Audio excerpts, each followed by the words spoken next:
ചാലക്കുടിയിൽ police jeep തകർത്ത സംഭവത്തിൽ 3 SFI പ്രവർത്തകർ കൂടി പിടിയിലായി. ഇതോടെ കേസിൽ പിടിയിലായവരുടെ എണ്ണം 11ആയി.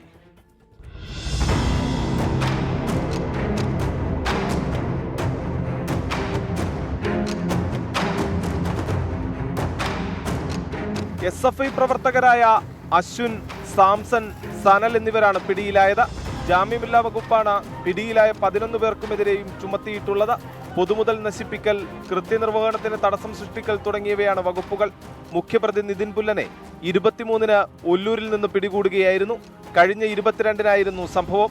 ചാലക്കുടി ITയിലെ തെരഞ്ഞെടുപ്പുമായി ബന്ധപ്പെട്ട് നടന്ന SFI വിജയാഹ്ലാദത്തിന് ശേഷം ഹെൽമറ്റ് ഇല്ലാതെ യാത്ര ചെയ്തതിന് പോലീസ് പിഴയടപ്പിച്ചിരുന്നു.